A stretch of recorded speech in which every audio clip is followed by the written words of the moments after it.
Okay, Assalamualaikum. Selamat sejahtera khabar semua. Okay, tengok siapa yang online hari ni. Okay, baru 30 orang kat skrin saya. Okay, jemput share. Jemput share perkongsian hari ni. Mudah-mudahan bagi manfaat kepada ramai orang. Sebab hari ni topik yang agak berbeza daripada hari-hari yang biasa. Selalu belajar pasal trading kan, belajar pasal chart saham. Tapi hari ni cakap pasal harta pusaka pula. Okay.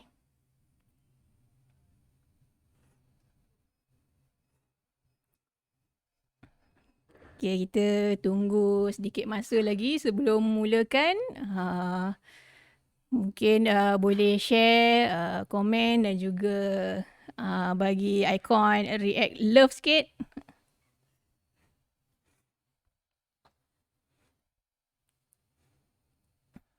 Okay, ramai dah join ni. Tuan Muhammad Farizal Izzah, Muizzaki, Azimi Rauf, Farid Firdaus, Fakrul Razi, Megat Zarif, Nurhani Saleh, Nur Fazliza Minhat, Bang Cik, Joseph Justin, Tuan Anur Al-Afif, Tuan Farid Firdaus, Tuan Alwi Adam, Tuan Syafiq Hamdan, Tuan Muhammad Amir, Tuan Muhammad Zubir. Terima kasih join. Kita tunggu sedikit masa lagi ya. Bagi ramai sikit viewers, kita bagi masa sikit.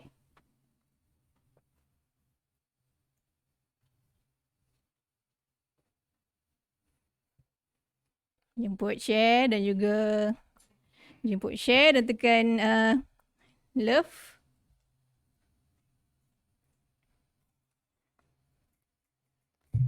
Selamat datang Tuan Miru Advan, Muhammad Faris, Dr. Nilmi, Cik Puan Yati Umairah,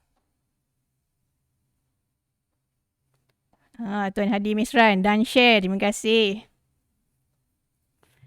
Harap perkongsian hari ini bagi manfaat kepada ramai orang lah ya yang menonton live FB chat di Bursa Cik Chat secara live di FB Smart Saham ni. Tuan Syafiq Syamsuddin dan Cik Puan Zahira Zainuddin. Cik Mas Mukhtar. Assalamualaikum. Waalaikumsalam Cik Mas Mukhtar. Terima kasih kerana sudi dengar live Cik Chat hari ni. Okay, jemput share ya semua. Cik Puan Norma Ani.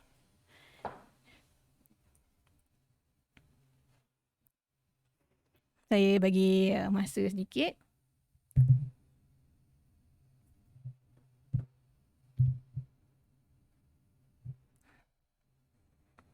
Ya, sebab hari ni topik agak berbeza. Kita tak belajar pasal graf-graf carta saham. Kita belajar pasal mewariskan saham pula. Sebab selalu jarang orang tahu macam mana kalau si mati ada saham, macam mana waris-waris nak keluarkan saham tu sebelum diturun milik kepada semua waris-waris lah. Tuan Zali Adam. Assalamualaikum. Waalaikumsalam warahmatullahi wabarakatuh. Terima kasih sudi join, sudi dengar live malam ni. Okay, mungkin kita start lebih kurang 5 minit lagi. Jadi sempatlah nak pergi minum air dulu ke. Saya tunggu viewers yang lain join dulu ya. Boleh pakai share. Tuan Hafif Musanif, selamat datang. Encik Alif Desa.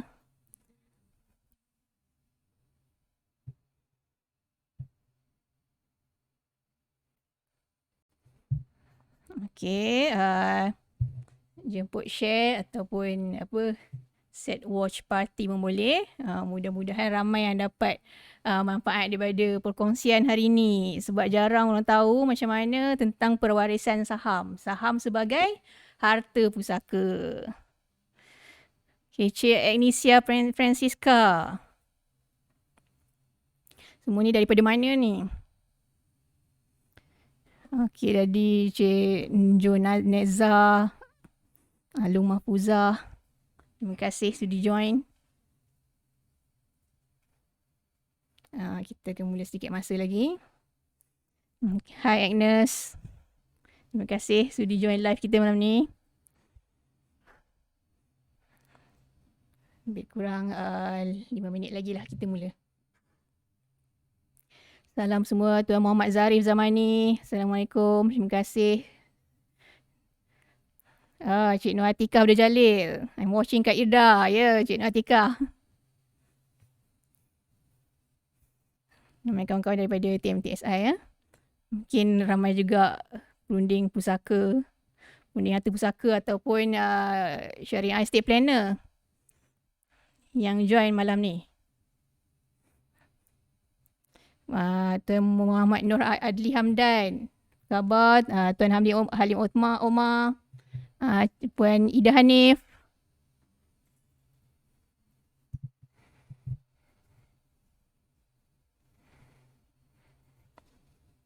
Terima kasih join kita malam ni. Okay, jemput share ya. Siapa yang belum share tu boleh share. Mudah-mudahan ramai yang menonton. Kalau ramai yang mendapat manfaat daripada perkongsian saya malam ni, insyaAllah mudah-mudahan anda pun dapat pahala lah. Okay.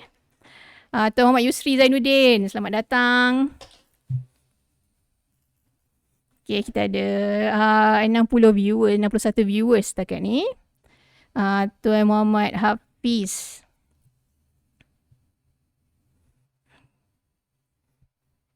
Tuan Syah Jehan, apa khabar? Terima kasih sudi mendengar. Tuan Afif Iza. Ya, terima kasih. Terima kasih Tuan Afif.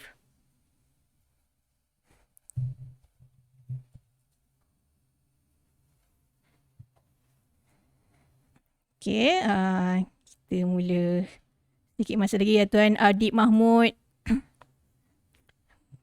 Ya, ilmu baru ni Tuan Muhammad Zubir. Memang ilmu baru. Hari ni kita punya bursa chit chat bawa kelainan kepada warga Facebook. Okay.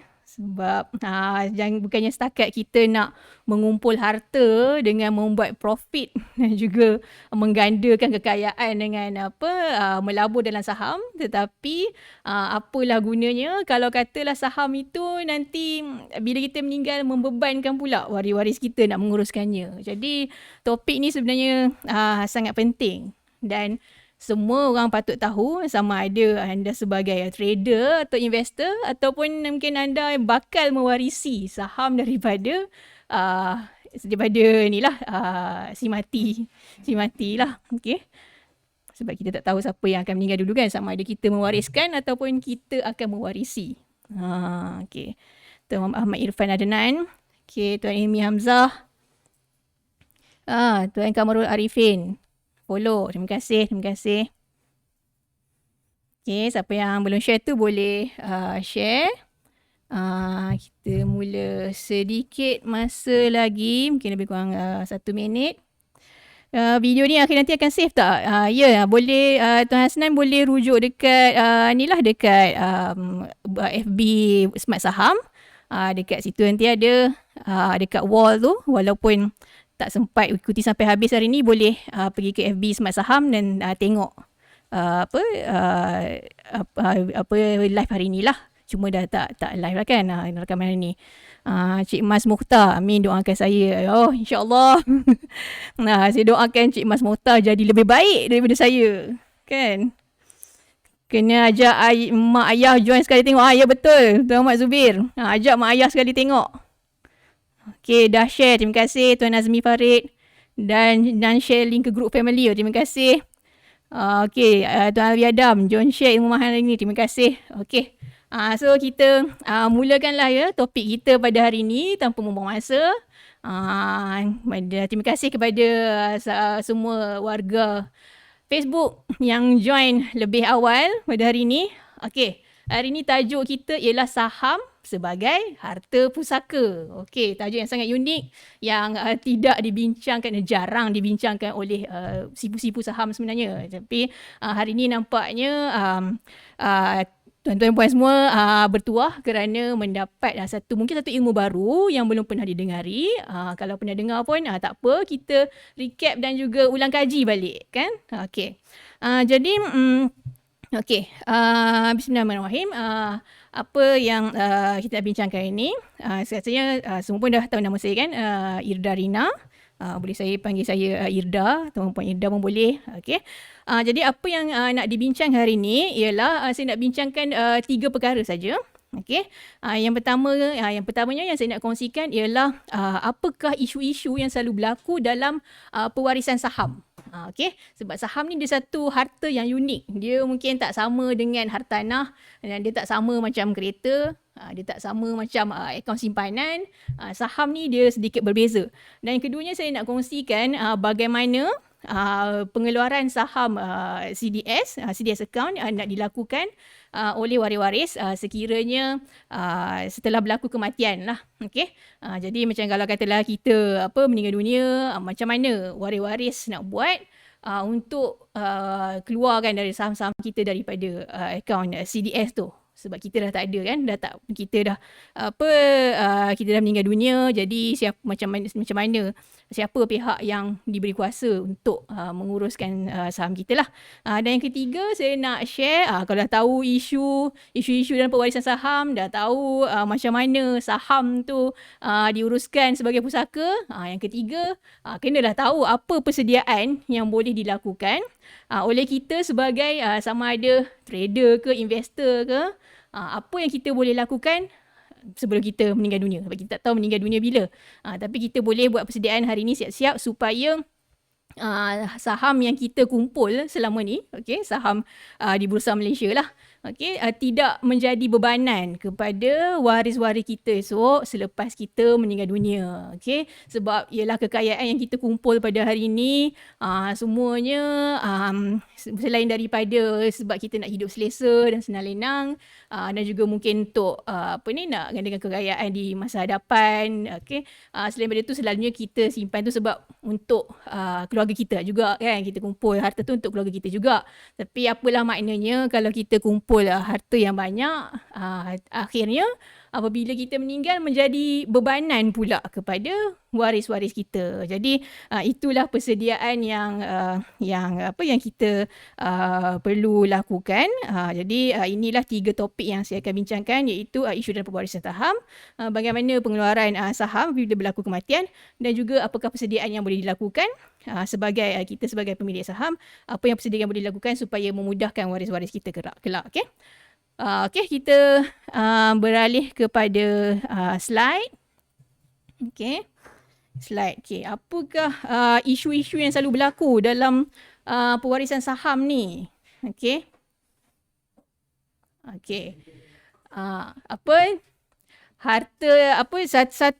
Satu perkara lah yang selalu biasa berlaku dalam pewarisan saham ni ialah ini masalah yang biasalah, waris selalu tak tahu bahawa si mati ada saham, ada beli saham, dia pernah melabur.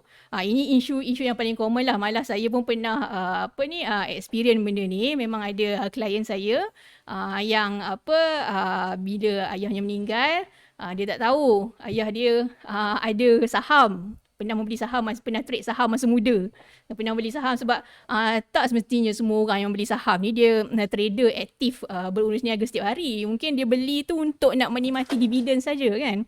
Dia beli, dia simpan lama, nak enjoy dividen je. Jadi mungkin waris-waris tak tahu kan. Jadi inilah secontohnya macam iceberg ni. Mungkin waris-waris nampak, harta dia tak banyak. Apa yang waris-waris jumpa je, dokumen yang waris jumpa je. Sedangkan ada rupa-rupanya si mati ada harta yang harta-harta yang dia tinggalkan lagi, tetapi waris tak tahu. Jadi sayang lah kan, bila dah waris tak tahu ni, tak dapatlah nak dimanfaatkan oleh waris. Jadi kenapa jadi begitu? Sebab waris selalu tak jumpa dokumen. Kita pun pula sekarang ni, kalau dulu CDS statement tu Bursa Malaysia hantar setiap tahun kan, setahun sekali. Tapi sekarang kita beralih kepada apps. Kita guna apps Bursa Anywhere. Dia memang bagus, memudahkan kita lah sebagai pemegang saham dan juga pelabur saham. Cumanya bila Bursa Anywhere guna dalam handphone, it can be anywhere lah. Susahlah pula waris nak jumpa kalau katalah kita tak print benda tu. Dan juga kalau kita tak maklum kepada waris lah. Okay. Melainkan kalau waris ada username kita dan password kita, bolehlah dia tahu CDS account kita, CDS number semua. Jadi itu antara isu yang pertama lah. Jadi bila waris tak tahu bahawa si mati ni ada saham, jadi mungkin membuang masa. Sebab pernah saya uruskan satu kes di mana kes urusan harta pusaka dah selesai, dah selamat berbincang dengan semua waris, dah dapat pun surat kuasa. Tiba-tiba nak sampai ke peringkat pembahagian, rupanya si mati ni ada saham. Dia pernah beli saham. Dia ada akaun CDS. Waris dapat tahu bila datang surat dividen. Datang surat dividen daripada salah satu kaunter yang si mati ni miliki. Jadi dari situ baru waris tahu, oh rupanya arwah ni pun ada saham lah, tapi tak tahu dia beli saham apa dan tak tahu CDS account number dia. Sebab kalau dividen, surat dividen tu dia tak bagi tahu CDS account number. Cuma daripada kaunter company saham tu je lah bagi tahu dapat dividen.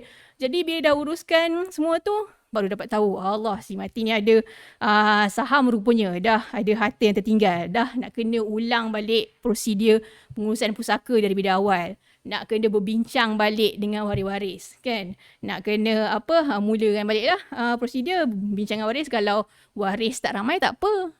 Setakat 2-3 orang tak apa. Dia tengok waris pula sampai berbelas orang, kan? 12, 13 orang. Nah, ini realiti yang pernah berlaku berdasarkan pengalaman saya lah. Jadi nak kena berbincang balik dengan waris semua sebab terjumpa harta baru. Dan harta baru ini adalah saham. Okay. Dan juga maklumat pula tak lengkap sebab tak tahu CDS account mati. Mungkin kalau kita sekarang ni lah, kan, kita punya harta, dokumen harta letak merata-rata, susah nak jumpa, apatah lagi waris-waris, kan. Itu dia. Jadi okay. Isu yang kedua, apa yang selalu berlaku? Oh, ada soalan daripada Tuan Adlis Ishak. Boleh ke saya nak tahu kalau zaman dulu beli saham melalui Remizer, lepas tu dapat sijil? Kalau nak jual saham tu waktu sekarang macam mana ya? Sebab ayah saya dia ada sijil-sijil saham tu tapi tak tahu macam mana nak jual. Oh, ya. Saya pernah juga jumpa kes macam ni. Sebenarnya kena rujuk kat bursa lah. Kalau katalah pemilik saham tu masih hidup, tak susah, dia boleh rujuk kepada bursa. Sebab saya teringat ni kes ni, si mati ni dia ada saham Idris Hydraulic. Kalau semua ingat, cuma saham Idris Hydraulic ni dah PN4 lah, dah delisted. Jadi macam dah orang kata mungkin sekarang dah tak ada value lah. Tapi kalau saham tu masih ada value, kalau pemilik saham tu masih hidup, dia boleh lah pergi merujuk kat bursa depository ke, kan. Tapi kalau yang dah meninggal ni, payahlah nak kena mohon surat kuasa dulu.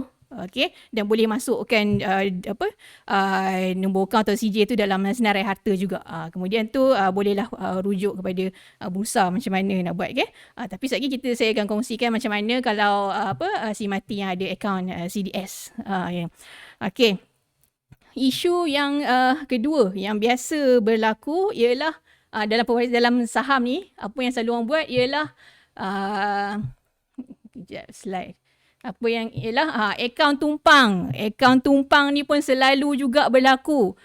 Suami keluarkan duit tapi dia tumpang guna akaun isteri, akaun atas nama isteri. Entah kenapa dia tak nak buka akaun atas nama dia, sebab merenyah ke dan sebagainya. Tapi dia tak tahu kalau dia meninggal nanti kan lagi renyah. Kalau isteri tu meninggal lah renyah. Suami keluarkan duit, beli saham, tapi dia guna tumpang akaun isteri. Kalau isteri tu meninggal, buatnya kan, okay, waris-waris isteri pula ada mak, ayah, anak-anak dan suami lah, kan.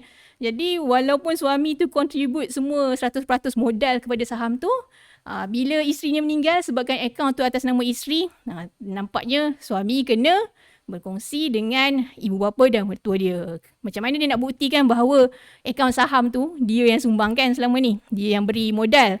Jadi akaun tumpang ni memang selalu biasa berlaku dalam dalam saham dah.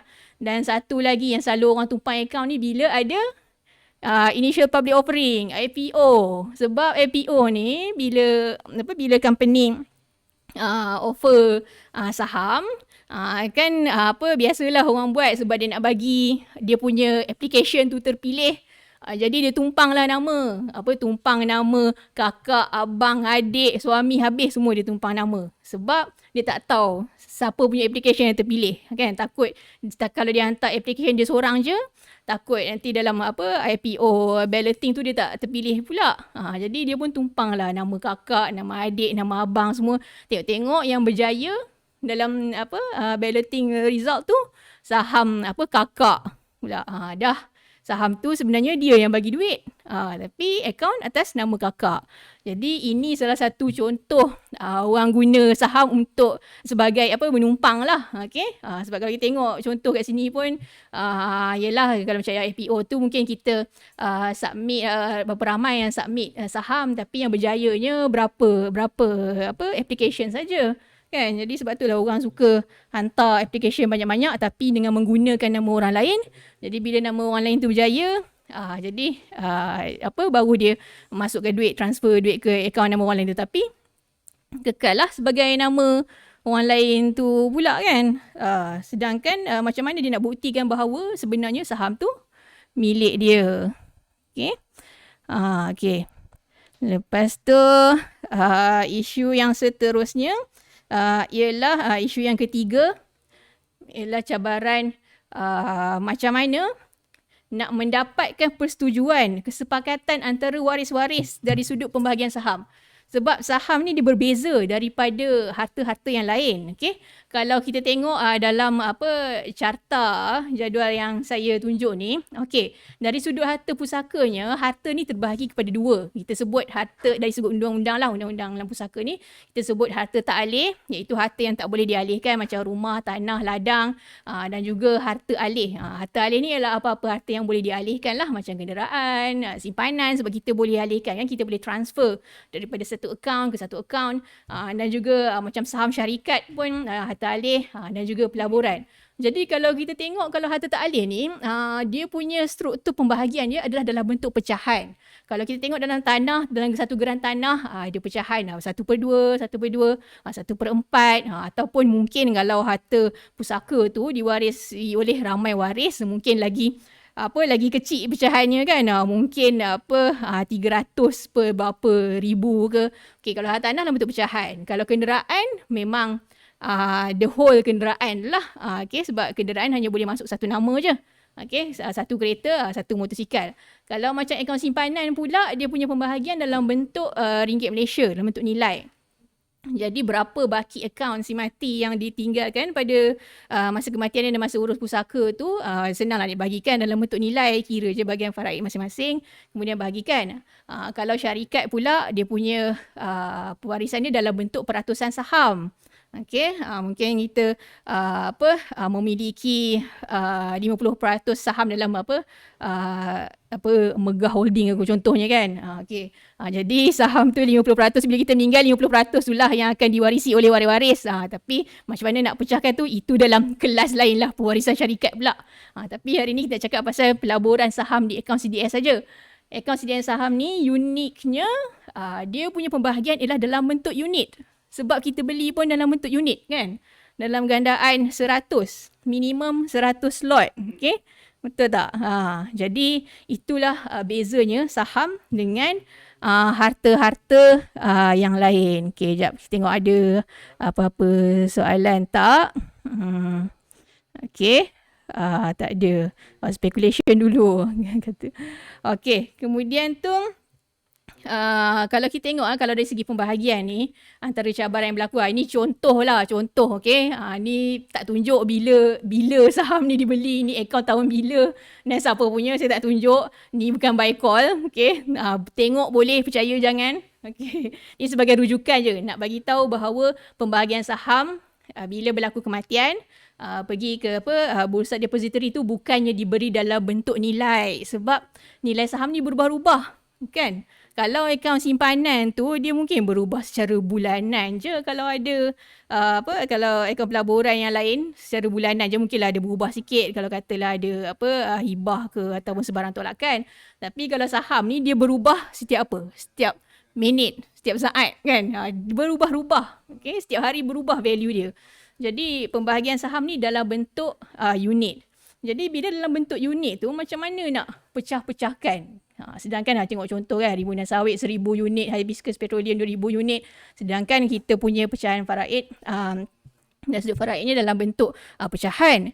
Bukan masalah faraid ya. Jangan salah anggap kat sini. Bukan masalah faraid, tapi ini adalah isu harta tu sendiri. Isu harta dan pentadbiran harta tu sendiri, kaedah harta tu sendiri, iaitu saham ni lah. Okey, ni contoh. Okey, contoh katakanlah Abang Jamil.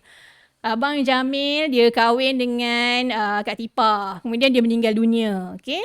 Dia meninggalkan, bila dia meninggal dunia, dia mempunyai bapa yang macam Sadik Segaraga.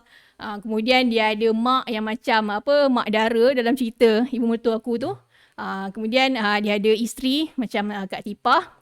Kemudian dia ada meninggalkan seorang anak lelaki, seorang anak perempuan. Anak lelaki yang macam belalang, yang kuat kelentong pula tu, ataupun anak perempuan yang kuat pau macam Ayu. Na'udzubillah min zalik lah. InsyaAllah keluarga kita semua tak macam ni. Okay? Ini keluarga Abang Jamil. Abang Jamil dalam cerita ni je. Itulah selalu sangat minta butang baju Melayu kan. Okay.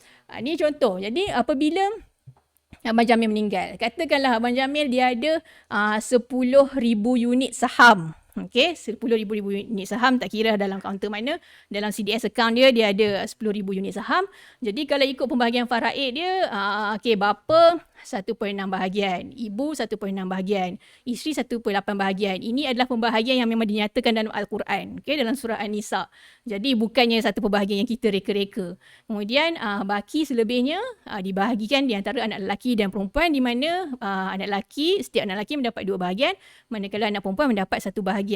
Jadi lepas kita kira-kira fraction satu pecahan tu, pembahagian masing-masing ialah inilah kalau kita nak dapatkan pecahan setara daripada formula yang daripada formula faraid tadi, kita kira-kirakan mendapatkan pecahan setara. Jadi ini pecahan-pecahannya.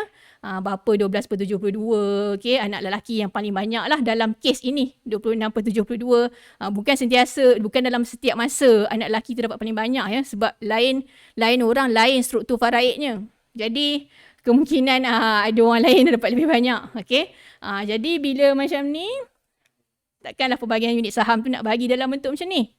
Sedangkan kita tahu satu lot tu dengan 100 unit. Kalau anda beli saham pun minimum beli 100 unit. Mana ada beli 67 kan. Jadi yang ni jadi macam odd lots pula. Bila jadi odd lots ni susahlah nak diurus niagakan. Okay? Sedang kalau katalah jadi saya nak tekan kat sini bukan masalah pembagian faraid tu, cuma nature of this asset ni, saham ni yang macam tu. Okay? Sebab tu kita kena ambil tahu sekarang supaya kita boleh merancang siap-siap apa yang boleh dibuat kan. Okay, jadi kalau kita tengoklah bahagian odd lots ni kan, 67, 50. Kalau kata asim-asim macam ni memanglah rasa, kalau katalah bapak dapat 1,600 tambah 67 memanglah susah nak diniagakan. Tapi kalau campur-campur semua 200 tu banyak tu. Nak pula saham Nestle kan. Nestle satu unit satu unit tu 140 ringgit kan. So ni 200 unit. Okey. Bayangkanlah berapa nilainya. Jadi kalau kes macam ni lebih baiklah kalau boleh sepakat antara semua waris untuk jualkan saham tu, kemudian barulah diagih-agihkan sama ada mengikut faraid ataupun kalau ada waris-waris yang nak melepaskan hak faraidnya secara melepaskan sepenuhnya ataupun kurang, maka itu tidak mengapa. Okey, jadi setakat ni boleh faham ya? Ada apa-apa soalan tak? Kenapa 72? Tuan okey, sekejap, sorry. Saya step dia awal tu. Husband tu staff Bursa Segatan kot, tak boleh trading pilih tu. Okey, tumpang isteri. Itulah ada je yang tumpang isteri. Kalau dia redha, tak kisah. Jadi pusaka isteri tak apa kan. Kemudian tu, okey, apa lagi? Nasib baik bukan Dong Amila. Tuan Amjad lah. Soalan daripada Tuan Syah. Kenapa 72? Okey, dia sebab faraid ni kalau ikut dalam Quran memang dia dah kata 1/6, 1/6, 1/8. Bahagian bapa kalau katalah si mati tu mempunyai anak, okey, anak lelaki, anak perempuan, dia ada, jadi bahagian bapa adalah 1/6. Bahagian ibu si mati adalah 1/6. Jadi untuk kita nak kirakan pembahagian tu, kalau kita ada unit dia, boleh je kita kira 1/6 darab unit tu, jawapan dia sama juga kita dapat. Cuma ni kita nak tunjuk mudah, kita nak tengok siapa bila kita compute, kita samakan mendapatkan kan dalam pecahan ni dia ada pengangka dan penyebut dia kan. Pengangka yang angka atas tu pengangka, pe bawah tu penyebut. So kita nak dapatkan penyebut yang sama, ada calculationnya, yang tu kena dalam kelas faraid lah. Dalam ni saya tak tunjuk lah calculationnya sampai dapat 72. So kenapa dapat 72 ni? Sebab kita nak setarakan semua pecahan. So, jadi kalau tengok kat sini nak tunjuk kalau total 72 ni bersama dengan satu bahagian lah kan. Kalau total ni semua kalau dah dikira berdasarkan pengiraan matematik, so ini dah bahagian-bahagiannya. Jadi kita boleh nampak lah siapa yang paling banyak. Oh, anak lelaki. Okey, siapa yang paling sikit dalam kes ni? Isteri. Okey. Dia ada kiraan matematiknya daripada faraid tu dengan mengambil kira baki. Yang tu kena dalam kelas faraid pula. Okey, kena dalam topik faraid. Ya, pecahan setara. Betul, Tuan Syafiq Mahyudin. Pecahan setara. Okey, Tuan Amjad Azhar, samakan denominator sebab nak tahu apa portion anak-anak. Ya, betul. Okey, itu bahasa yang tepat sekali. Okey. Jadi itu pasal cabarannya lah. Okey, sekarang ni dah tahu apa isu-isu. Mungkin sebenarnya banyak lagi isu. Okey, saya tak naklah cerita pasal isu bergaduh semua tu, memang normal lah. Apa-apa harta pun tak mustahil kalau ada waris yang bergaduh kan. Cuma ni isu yang fokus tentang saham, yang spesifik tentang saham saja. Okey, yang kedua, perkara kedua, macam mana kita nak tuntut kalau katalah berlaku kematian. Macam mana waris-waris nak tuntut saham daripada akaun CDS tu apabila berlaku kematian. Okey. Dalam bursa sendiri dia ada isu dalam CDS procedure manual dia yang Bursa Malaysia keluarkan dalam chapter 8 dalam bab 8. Okey. Dia ada senaraikan macam mana caranya. Okey. Dia kata PR kena notify Bursa Depository. Okey, dekat dalam Malaysia ni satu tempat saja nak mengeluarkan saham nak mengeluarkan daripada akaun CDS tu ialah di Bursa Depository.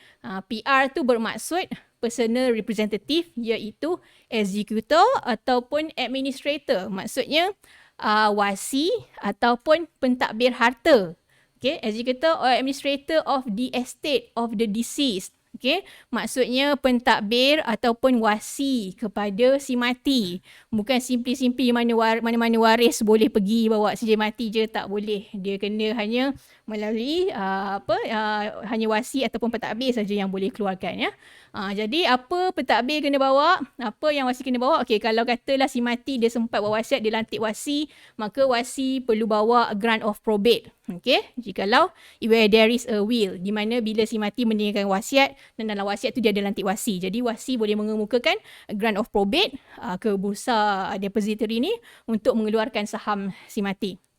Kemudian tu letter of administration, kalau si mati tak sempat membuat wasiat semasa hidupnya, tak sempat membuat pelantikan wasi, maka pentadbir perlu pergi ke Bursa Depository dengan membawa letter of administration. Dan juga selain tu, kalau ada distribution order, iaitu perintah pembahagian, boleh juga bawa. Dan juga kena dalam masa yang sama kena bawa sijil kematian dan juga kad pengenalan wasi ataupun pentadbir tersebut. Okey. Jadi kalau siapa tanya apa benda grant of probate dengan surat kuasa ni, okey, ini contoh lah contoh. Okey, yang belah kiri dia ni surat kuasa ataupun grant of probate ni ibarat kunci dalam harta pusaka. Tak ada kunci ni kita tak boleh nak keluarkan harta pusaka. Tuan Hafiz, grant of probate, PROBATE, grant of probate. Okey. Okey, dia ibarat kunci lah sebab surat ini memberikan kuasa kepada pentadbir ataupun wasi untuk mengeluarkan harta si mati, melangsaikan hutang si mati dan pelbagai lagi urusan lah, okay, berkaitan dengan harta dan hutang si mati. Jadi ini contoh surat kuasa dan juga grant of probate. Yang contoh surat kuasa ni, letter of administration ni adalah surat yang dikeluarkan oleh unit pusaka kecil. Okey. Dan juga bagi surat kuasa ni, kalau si mati dia tak ada buat pelantikan wasi lah. Okey.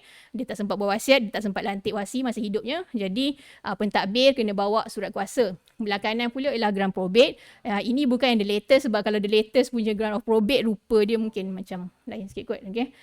So grant of probate kalau bagi si mati yang sempat membuat wasiat dan melantik wasi dalam wasiatnya. Okay. Jadi apa beza pentadbir dengan wasi? Tadi saya kata surat kuasa kalau tak ada wasi, grant of probate kalau ada wasi. Okey, bezanya kalau pentadbir ni pentadbir dia kena bawa surat kuasa kan, letter of administration. Beza pentadbir dengan wasi ialah pentadbir dilantik oleh waris-waris. Sebab si mati dia tak sempat buat wasiat, dia tak sempat menamakan wasi yang dipercayai untuk untuk harta dia. Jadi bila si mati, contohlah kalau kita ada harta, masa hidup ni kita tak buat wasiat, kita tak lantik siapa-siapa orang pun jadi wasi kita. Jadi undang-undang menganggap bahawa si mati ni dia tidak mempercayai siapa-siapa. Jadi oleh itu bila dia meninggal dunia, dia tak ada wasiat, dia tak ada buat pelantikan wasi, maka waris-waris faraid lah yang kena berbincang dan memilih siapakah yang hendak dilantik menjadi pentadbir. Jadi pentadbir lah kena buat kerja semua, A sampai Z. Okay, daripada mengumpulkan senarai harta, senarai hutang, okay, pergi ke organisasi-organisasi untuk mendapatkan surat kuasa. Contohnya sama ada Amanah Raya ataupun unit pusaka kecil ataupun Mahkamah Tinggi. Pentadbir lah yang kena buat kerja sampai dapat surat kuasa pentadbir tu. Okay. Manakala wasi pula ialah pihak sama ada individu ataupun syarikat amanah yang dilantik oleh pemilik harta tu sendiri masa dihidup. Itu bezanya. Kalau kata dia dilantik oleh pemilik harta, jadi wasi tu dia bukan mohon surat kuasa mentadbir ataupun letter administration. Dia mohon surat grant probate. Okay, grant of probate daripada Mahkamah Tinggi. Okay, grant of probate hanya diperolehi daripada Mahkamah Tinggi Sivil saja. Okay, jadi itulah beza pentadbir dilantik oleh waris-waris kalau si mati tak sempat melantik wasi semasa hidupnya, manakala wasi atau eksekutor adalah pengurus harta yang dilantik oleh pemilik harta tu sendiri masa dihidup. Okay, masa dihidup dia namakan siap-siap wasi atau eksekutor yang dipercayainya di dalam wasiat lah selalunya. Okay, jadi ini prosesnya. Bila kalau katalah si mati tu dia tak ada buat wasiat kan, jadi pentadbir lah yang kena uruskan harta dia. Jadi pentadbir pergi ke Bursa Malaysia Depository, tak kira si mati tu ada akaun CDS di mana sekalipun, dia bukannya pergi ke broker tu. Jadi kalau dia ada 10 akaun CDS, maka pentadbir hanya perlu pergi ke satu tempat saja, iaitu Bursa Malaysia Depository. Setakat ni saya tahu Bursa Malaysia Depository ni ada satu tempat je lah, iaitu di di Kewangan Square tu. Okay, jadi pentadbir bawa surat kuasa mentadbir tu dan bersama dokumen-dokumen lain yang macam dalam chapter 8 tadi tu. Kemudian Bursa Malaysia akan riliskan unit-unit saham tu ke akaun CDS pentadbir. Dia tak bagi dalam bentuk cash ya. Dia bukannya jual saham tu dan bagi kepada pentadbir dalam bentuk cash. Dia bagi dalam bentuk akaun CDS. Jadi pentadbir kena ada akaun CDS. Okay. Bila pentadbir pegang akaun CDS tu, jadi pentadbir tu kena amanah lah. Okay, dan pentadbir kena bincang lah sama-sama waris. Nak buat apa dengan unit saham ni? Nak jual ke? Nak bagi macam mana? Of course lah kalau jual dan bahagikan dalam bentuk nilai, lebih memudahkan lah kan daripada nak bahagi dalam bentuk unit tu. Risau pula jadi odd lots pula kan, susah sikit nak berbincang. Okay. Tengok soalan yang sini. Tapi TSI advisor boleh jadi wasi. Okay, wasi menurut undang-undang hanya boleh dua pihak saja, iaitu sama ada individu ataupun syarikat amanah, iaitu trustee. Okay, syarikat amanah kita ada beberapa syarikat amanah dalam Malaysia ni. Okay, jadi individu tu selalunya waris lah. Memang sesiapa saja boleh jadi wasi, tapi kalau lantik individu ni mungkin isu amanah dan isu sama ada, sebab kalau individu ni dia ada jangka hayat kan, mungkin dia bukan mungkin dia meninggal dunia, memang dia akan meninggal dunia. Jadi TSI advisor boleh jadi wasi sebagai atas kapasiti individu. Memang boleh lah kalau anda percaya TSI. Contoh macam anda percaya saya kan, nak suruh saya jadi wasi, boleh. Tapi saya sendiri takut nak menggalas amanah yang macam tu, sebab amanah ni berat ya tuan-tuan. Okay. Amjad Azhar kata, tapi dinasihatkan lantik wasi dari kalangan ahli keluarga ataupun orang terdekat. Sebab saya mungkin bukan orang pertama yang tahu pemilik harta meninggal dunia. Betul? Okey. Kemudian, Cik Agnes kata kena buat wasiat dengan lantik wasi. Okey, betul. Tuan Muhammad Hafiz tanya, proses lagi laju ke kalau ada wasi? Proses lagi laju kalau ada wasi lah kan? Ya, betul. Sebab bila ada wasi tu, ada prosedur yang dia boleh skip. Okay. Sebab kalau katalah tak ada wasi, waris-waris kena bersetuju untuk melantik pentadbir. Okay. Tapi kalau dah ada wasi, pemilik harta dah pernah lantik wasi, pewasi tak perlu lagi minta persetujuan daripada waris-waris untuk melantik dirinya menguruskan harta pusaka untuk mohon grant of probate tu. Dia boleh terus kumpulkan dokumen, sediakan dokumen, senaraikan harta, mungkin menggunakan bantuan peguam, selalunya. Sebab selalunya mungkin orang biasa tak reti nak prepare dokumen tu kan. Jadi dia bolehlah pergi memohon grant of probate tanpa perlu mendapat persetujuan daripada semua waris. Cuma peringkat perbahagian nanti dah dapat grant of probate tu, dia boleh keluarkan daripada saham tu daripada Bursa Malaysia Depository. Sebelum nak agihkan kepada waris tu, dia kena berbincang juga. Masa tu baru dapatkan persetujuan daripada semua waris. Jangan simpan dalam akaun dia je senyap. Itulah bahayanya kalau wasi individu. Ada risiko lah.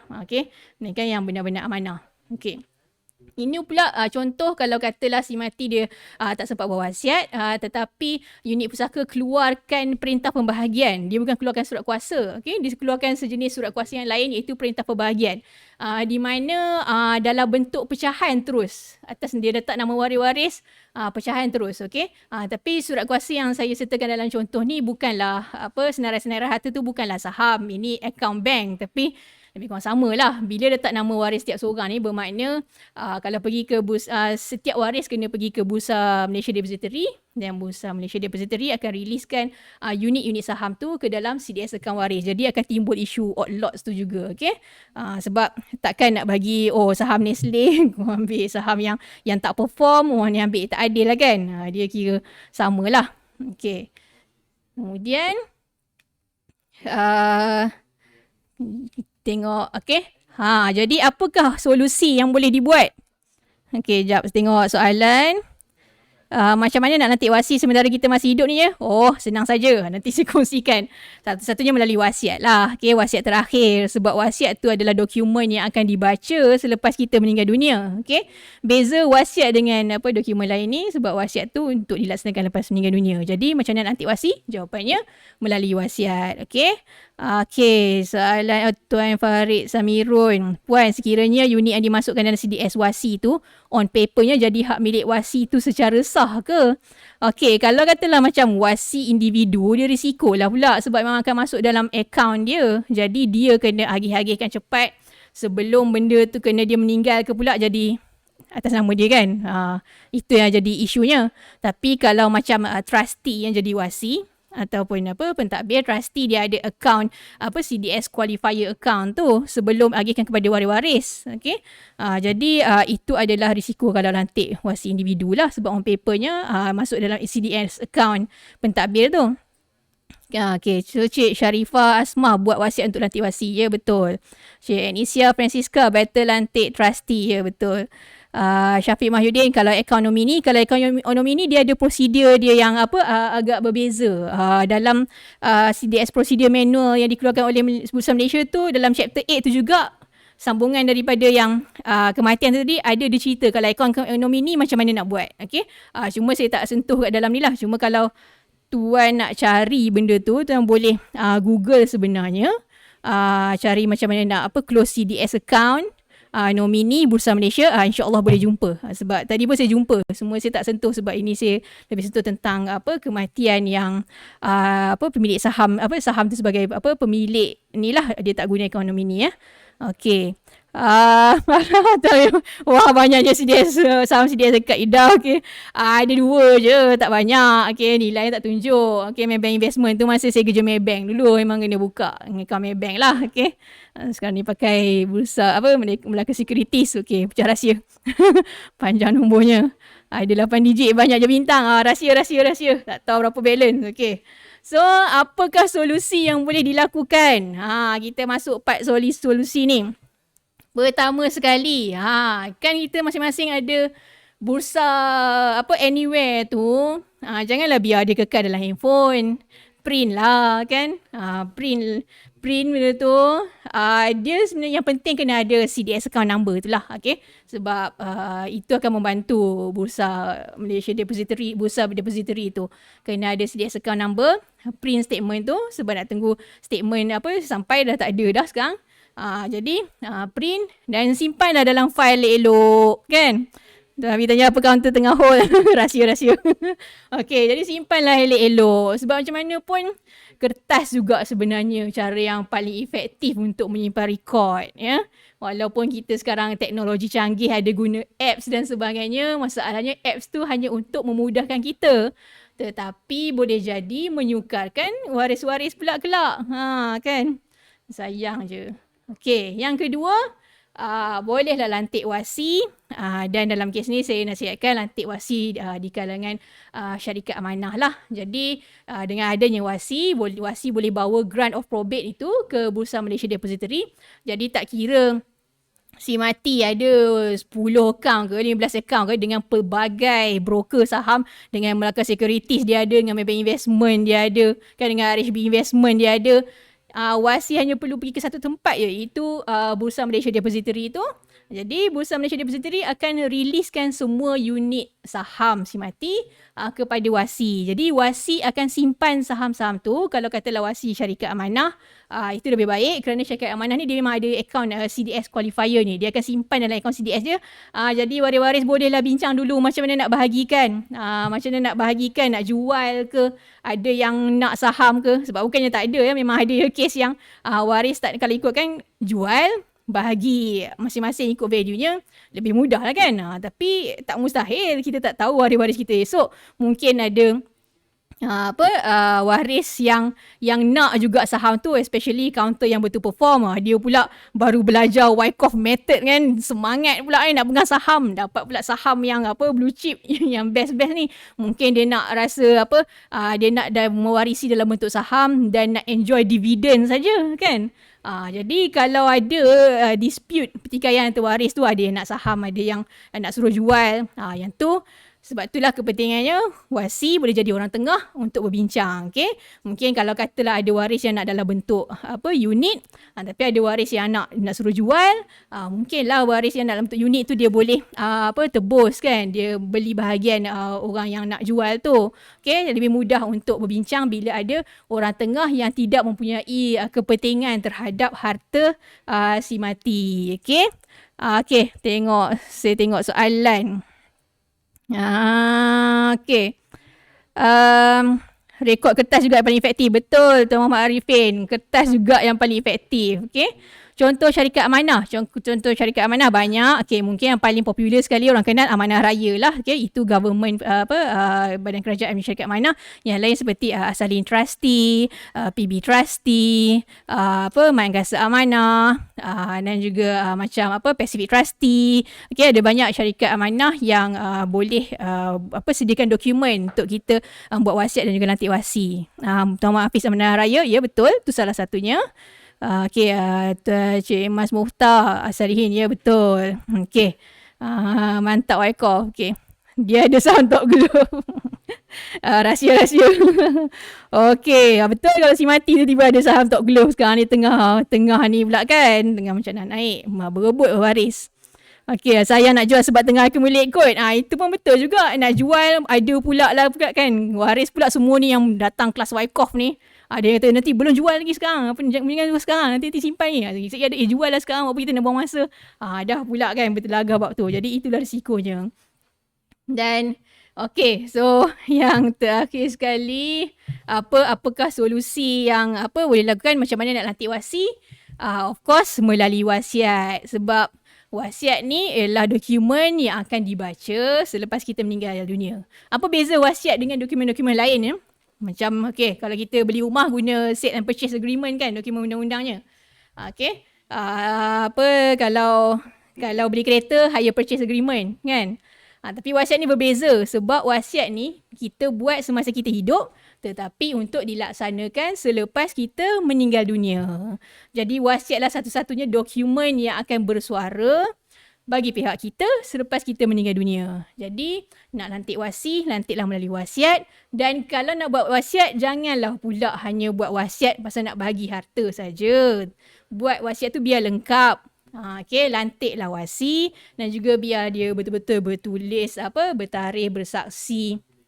Dan juga mempunyai bertulis bertarikh, bersaksi dan juga mempunyai cukup dari segi undang-undangnya lah, okey.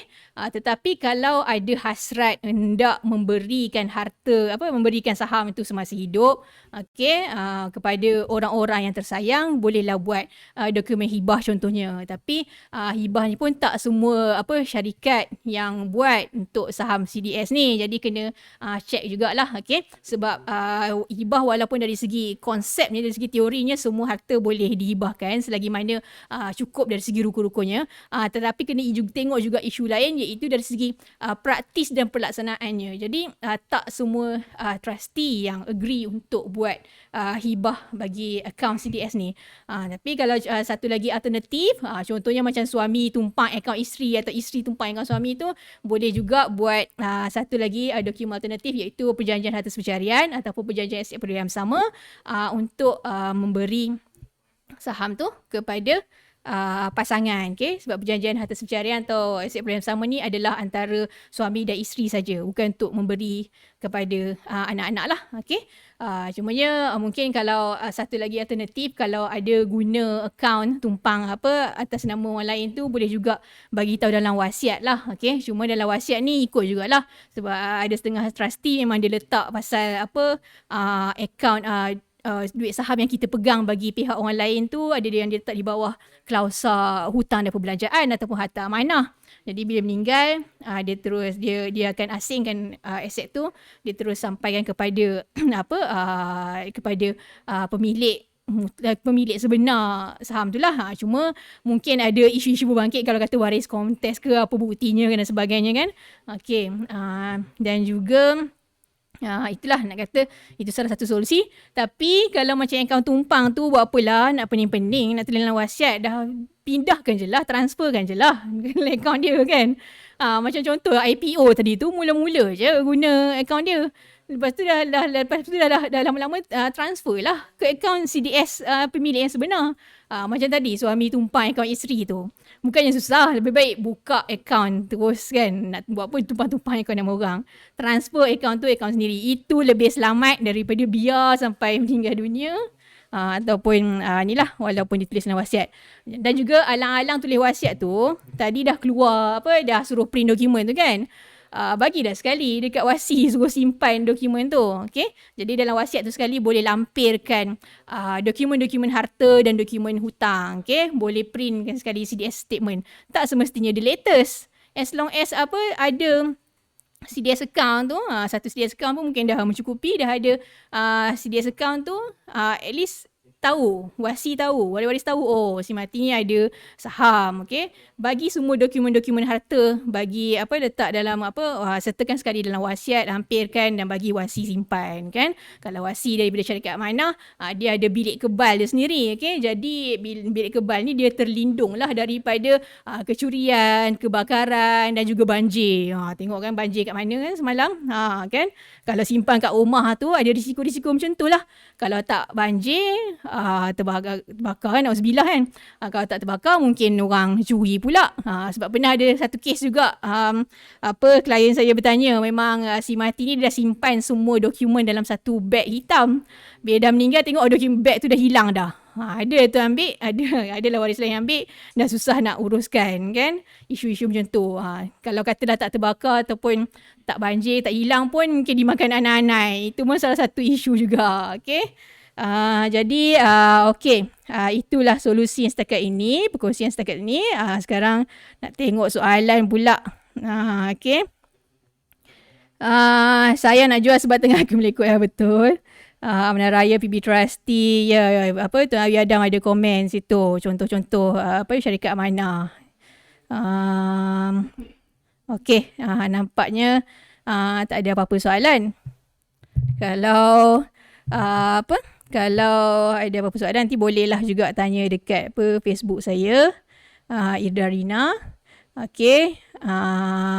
Boleh lagi share live ni sebab masih lagi boleh ditonton walaupun live tu dah habis. Boleh tonton dekat page Smart Saham. Okay.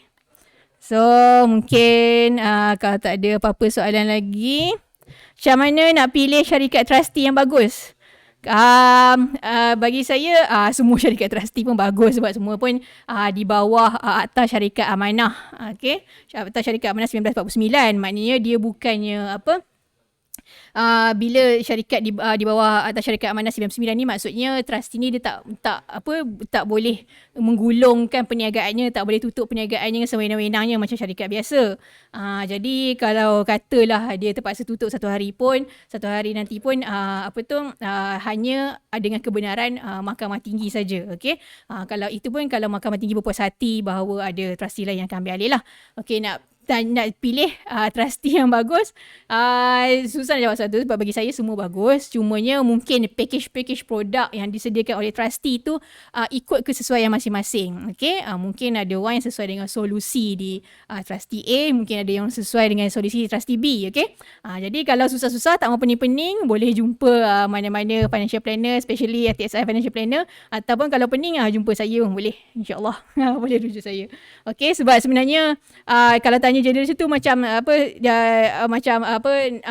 bagus tu sebenarnya bagus, tapi selalunya apa yang kami buat memang kami tengok bagaimana struktur faraid setiap klien itu dan juga macam mana apakah senarai harta dan hutang yang dia ada, dan tengok apakah hasratnya kan, macam mana dia nak bagi atau apakah isu-isu setiap individu tu. Dari situ kita boleh recommendkan yang manakah produk yang paling bersesuaian, dan tengok produk tu trustee mana yang offer. Di samping itu juga boleh compare dari segi costnya lah juga, sebab cost antara semua trustee adalah berbeza. Dan juga bagi saya tak ada nak kata murah ke mahal ke, dia depends sebab setiap orang harta dia tak sama. Okay? Mungkin harta dia lebih dalam bentuk hartanah, which is yang akan appreciate in value kan, setiap masa akan meningkat. Mungkin dia tak banyak harta, dia banyak harta alih, atau mungkin dia banyak hutang. Jadi kita tengok solusi atau package yang mana yang paling sesuai. Okay? Sebab isu dia bukan yang paling terbaik, tapi yang paling sesuai dengan individu tu sendiri. Okay. Baik, harap itu menjawab soalan Tuan Afif Bukeri. Okay, CDS account ada nomini ke? Setahu saya ada lah. Memang ada nomini account. Cumanya prosedur untuk claim daripada Bursa Depository tu berbeza sikit dia punya dokumen dia. Yang tu kena rujuk dalam website Bursa lah, dalam CDS prosedur manual tu. Okay. So kalau tak ada apa-apa, jam pun dah hampir 9.30. Terima kasih kepada semua. Macam mana pula kalau dia ada cash dalam account CDS? Ada cash saja dalam bentuk saham kan. Cuma yelah kalau macam Rakuten tu mungkin ada cash yang simpan dalam tu. Sebab kalau akaun CDS tu sebenarnya dalam bentuk unit, kalau jual terus masuk dalam akaun sendiri.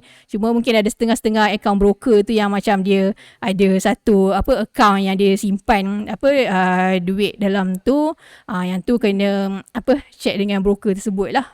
Tapi kalau macam akaun CDS tu memang semuanya pergi ke Bursa Depository. Tapi kalau macam Rakuten tu mungkin berbeza sikit sebab dia guna online kan. Okay. Ataupun mungkin juga sama, yang tu saya tak kaji lagi. Okay. Tapi tahu saya kalau dia maintain mana-mana CDS Investment Bank tadi, dia boleh pergi ke waris, boleh pentadbir atau wasi boleh pergi ke Bursa Depository tu lah untuk mengeluarkannya. Okay. Saya harap itu saja. Dah hampir 9.30. Apa-apa. Okay, terima kasih Puan. Memang power betul lah Syarif Puan. Terima kasih Tuan Farid Samirun. Jadi kalau apa-apa sebarang soalan, boleh sentiasa PM Facebook saya. Okay. InsyaAllah saya akan jumpa jawab apa yang boleh. Okay. So terima kasih semuanya kerana sudi ikuti live pada malam ini. InsyaAllah kita jumpa lagi. Dan jangan lupa setiap hari memang ada Bursa Chit Chat ni dekat FB Smart Saham Live. Okay, cuma topiknya berbeza-beza. Okay, jangan lupa setiap hari tonton FB Smart Saham Live. Esok special sebab cakap pasal budget kan. Okay, Okey, terima kasih. Selamat malam. Assalamualaikum warahmatullahi wabarakatuh.